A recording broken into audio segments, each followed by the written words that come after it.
سیدہ ام سلمہ رضی اللہ تعالیٰ عنہا نے عرض کی یا رسول اللہ میرے ماں باپ آپ پر قربان ہو، میری جان آپ پر فدا ہو، آپ پریشان کیوں ہیں، آپ غمزدہ نظر کیوں آ رہے ہیں؟ محبوب صلی اللہ علیہ وسلم نے سارا واقعہ سنا دیا کہ میں نے اپنے تمام صحابہ کو 3 بار حکم کیا لیکن کسی نے بھی عمل نہیں کیا۔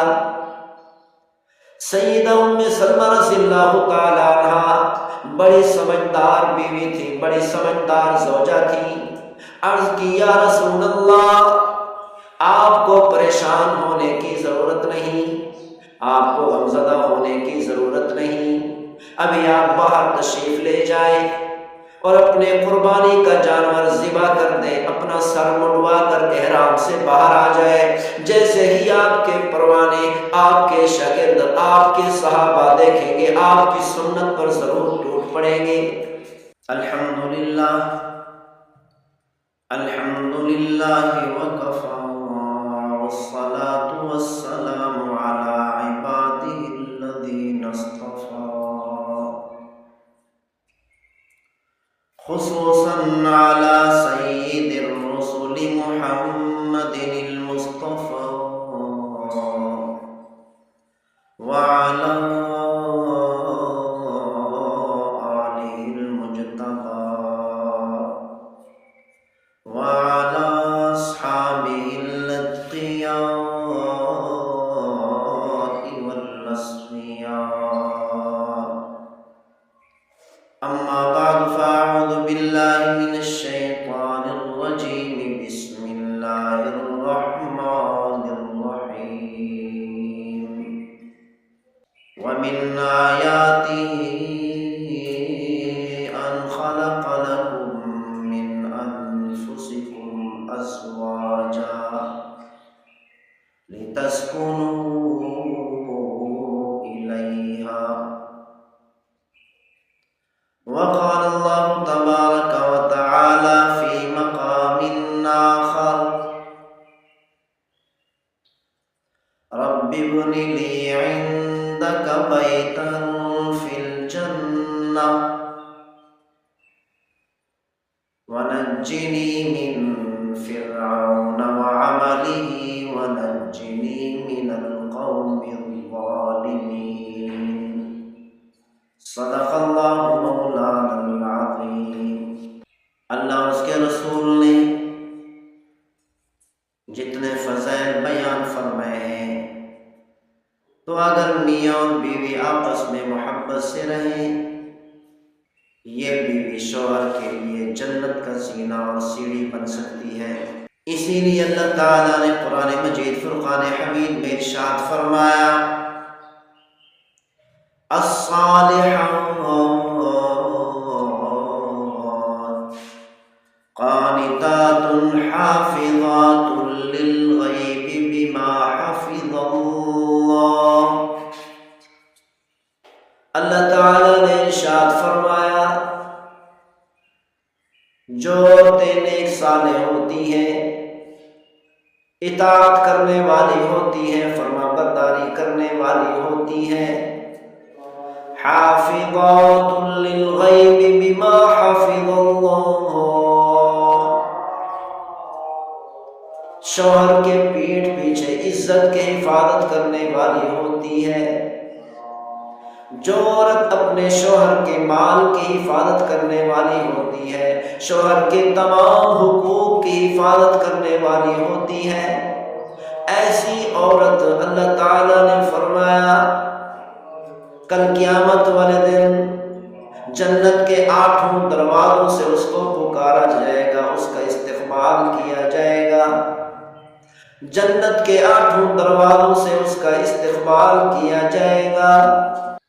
دنیا کی کامیاب ترین عورت وہ ہے جس سے شوہر اس کا راضی ہو۔ صلح حدیبیہ کا موقع ہے، سن 6 ہجری میں پیغمبر صلی اللہ علیہ وسلم صحابہ کرام کے درمیان اور کفار کے درمیان معاہدہ ہوا، صلح ہوئی۔ کفار نے سخت ترین شرائط لکھوا لیے، پیغمبر صلی اللہ علیہ وسلم نے وہ سارے شرائط قبول فرما لیے۔ صحابہ کرام پریشان ہو گئے، حتیٰ کہ سیدنا عمر فاروق رضی اللہ تعالی عنہ نے عرض کیا، یا رسول اللہ، کیا یہ دین اسلام حق اور سچ ہے؟ پیغمبر صلی اللہ علیہ وسلم نے ارشاد فرمایا، جی ہاں، حق اور سچ ہے۔ تو سیدنا فاروق اعظم رضی اللہ تعالی عنہ نے عرض کی، یا رسول اللہ، اگر یہ دین اسلام حق اور سچ ہے تو ہم نے اتنی ذلت کو برداشت کیوں کیا، اتنی سخت ترین شرائط قبول کیوں کیے؟ محبوب صلی اللہ علیہ وسلم نے ارشاد فرمایا، یہ اللہ کا حکم تھا، اللہ کے حکم کی وجہ سے اتنے سخت ترین شرائط قبول کرنے پڑے۔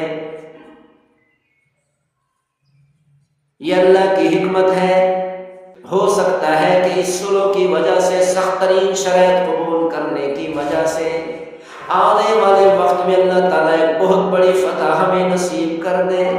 صحابہ کرام نے عرض کی، یا رسول اللہ، ہم اپنی جان قربان کرنے کو تیار ہیں، ہم اپنی جان کے ٹکڑے کرانے کو تیار ہیں، آپ کو اتنے سخت شرائط قبول نہیں کرنے چاہیے۔ تو سارے صحابہ کرام پریشان ہیں۔ تو محبوب صلی اللہ علیہ وسلم نے ایک مرتبہ حکم فرمایا کہ صلح ہو گئی ہمارے درمیان اور کفار کے درمیان، صلح ہو چکی ہے، لہٰذا اپنے قربانی کے جانور ذبح کر کے، اپنے سر منڈوا کر احرام سے باہر نکل آؤ۔ محبوب صلی اللہ علیہ وسلم نے ایک مرتبہ حکم فرمایا، کسی صحابی نے بھی اپنا جانور ذبح نہیں کیا، کسی صحابی نے بھی اپنا احرام نہیں کھولا۔ محبوب صلی اللہ علیہ وسلم نے دوسری بار حکم فرمایا کہ اپنے احرام کھول دو، اپنی قربانی کے جانور ذبح کر کے، اپنے سر منڈوا کر احرام سے باہر آ جاؤ۔ کسی صحابی نے بھی عمل نہیں کیا۔ محبوب صلی اللہ علیہ وسلم نے اسی طرح تیسری بار ارشاد فرمایا، لیکن کسی صحابی نے بھی عمل نہیں کیا۔ محبوب صلی اللہ علیہ وسلم پریشان ہو کر، غم زدہ ہو کر خیمے کے اندر تشریف لائے۔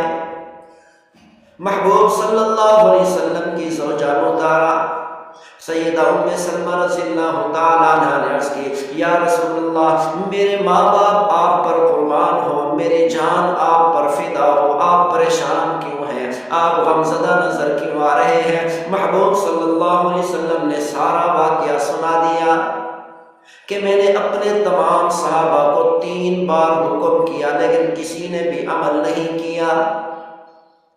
سیدہ ام سلمہ رضی اللہ تعالیٰ عنہا بڑی سمجھدار بیوی تھی، بڑی سمجھدار زوجہ تھی۔ عرض کی، یا رسول اللہ، آپ کو پریشان ہونے کی ضرورت نہیں، آپ کو غمزدہ ہونے کی ضرورت نہیں، ابھی آپ باہر تشریف لے جائیں اور اپنے قربانی کا جانور ذبح کر دیں، اپنا سر منڈوا کر احرام سے باہر آ جائے۔ جیسے ہی آپ کے پروانے، آپ کے شاگرد، آپ کے صحابہ دیکھیں گے، آپ کی سنت پر ضرور ٹوٹ پڑیں گے۔ محبوب صلی اللہ علیہ وسلم خیمے سے باہر تشریف لے آئے۔ محبوب صلی اللہ علیہ وسلم نے اپنی قربانی کا جانور ذبح کر دیا، اپنا سر منڈوا دیا۔ جیسے ہی صحابہ کرام نے دیکھا محبوب صلی اللہ علیہ وسلم نے اپنی قربانی کا جانور ذبح کر کے، اپنا سر منڈوا کر احرام سے باہر آ چکے، تو صحابہ کرام رضوان اللہ علیہم اجمعین پروانوں کی طرح ٹوٹ پڑے، اور فوراً ہی تمام کے تمام صحابہ کرام نے اپنے قربانی کے جانور کو ذبح کر کے، اپنے سر منڈوا کر احرام سے باہر آ گئے۔ سیدہ ام سلمہ رضی اللہ تعالی عنہا کے دانائی والے مشورے کی وجہ سے پوری امت ہلاکت اور تباہی سے بچ گئی۔